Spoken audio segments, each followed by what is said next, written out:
müsst euch in dem Gehorsam üben. Wir wollen, dass dieses Volk einst friedliebend und aber auch tapfer ist. Und ihr müsst friedfertig sein.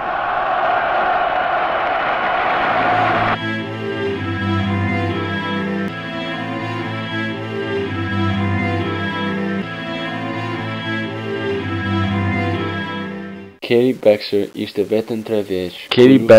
was just 3 years old at the beginning of the war, too young to understand the world that she would grow up into. She was born in a small village called Kikinda, which is modern-day Serbia. At the time, it was a part of old Hungarian Empire. This territory was called Vojvodina. This area was populated with Serbs, Croats, Romanians, and Hungarians alike. South of Muurs and east of Thesis River, Kikinda had a total diameter of 55 miles. I was just 5 years old when Germany had taken France. They began bombing the British islands shortly after that.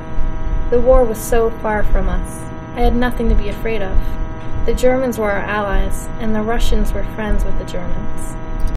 By 1941, Germany had secured all of Central Europe. They will look to expand their borders even farther east and west. The bombing was preparation of mainland invasion of Britain. This was to be named Operation Sea Lion. On the Eastern Front, Germany was planning Operation Barbarossa, the German invasion of Russia. To do this, they would need primary source of fuel their machines, oil. They would call upon their Hungarian allies to secure the oil fields in the Balkans. The Hungarian Third Army would be aided by Italian and German army to invade Yugoslavia and region territory lost from World War I. The Germans not only brought their army, but their ideology as well. This will be beginning of the Serbian genocide in Vojvodina. All the people in town were scared, crying, "The Germans are coming." We found out that the people were scared because they were killing all the Serbian people in Pecka. Shortly after that April, the Hungarian Magyars came to Kikinda and were taking people out of their homes. When they came to our door, we told them we were Hungarian. We showed them our family line that went as far back as 1760. We heard a noise outside. We looked out the window to see what was going on, and we saw our neighbors being taken along with more people. All of the Serbs and Jews in Vojvodina were being rounded up and taken by railroads to the Hungarian concentration camp Shavar. A Serbian rebel shot a German soldier in Novi Sad on April 22nd. The very next day, the Magyars, along with the Nazis, SS, took 100 random Serbian citizens and lined them up against the cemetery wall and executed them. They would take 10 Serbs every day and hand them after that. This was the way to set an example to the Serbs for defying the power of greater German army.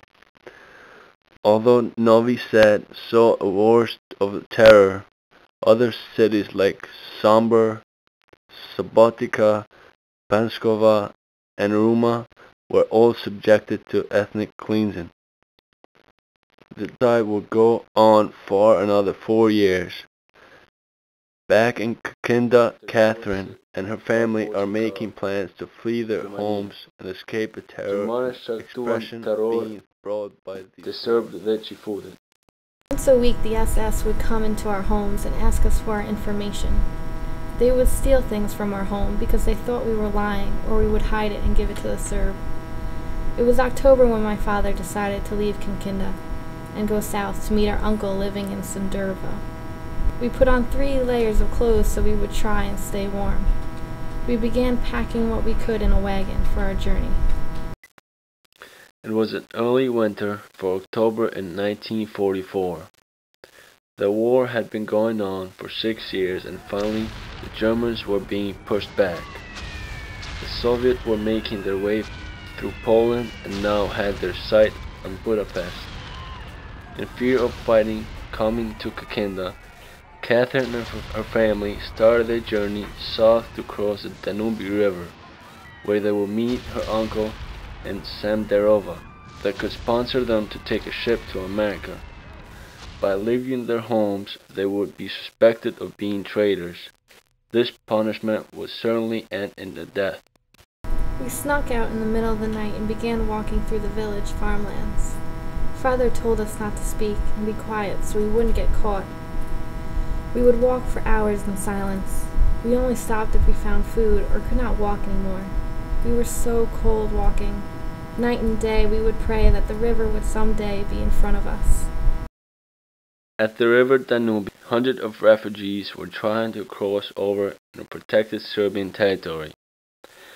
The Hungarian and German forces had withdrawn their efforts to secure the Balkans and concentrated their forces to protect and ensure the Hungarian homeland from the Russians. Catherine and her family would spend the next 2 cold months traveling and eluding the Germans. During the day, they would move slowly through the woods and do most of their traveling at night. The fear of being caught would soon be replaced by cold and hunger. I remember my brother and me would climb the trees to pick the apples. It was too cold and too late for the apple to be any good, but sometimes that's all we had to eat. There would be times where we would not eat for 3 days. Even though we knew the apples would make us sick, we still needed to eat for strength. I hated the cold. It only got worse every day. All I remember was being so hungry, so cold. 2 months. 2 months they traveled in an early winter cold. Fear gripping their minds during the day, and hunger pinching their bellies at night. The frost had come early that fall. All the autumn crops had soured and rotten, rendering them uneatable. With no food left over, they would have no choice to eat what they found. As they made their final approach to the Danube River, they would find that they were not alone. There were people lined up for miles trying to get over the river. There was only 2 ferries going across, and they could only fit 30 people at a time. Although we were anxious to get across, we were relieved that we had finally made it. They crossed the Danube River and met with Kate's uncle. He would take them back to his farm where they would work until they could get a visa to America.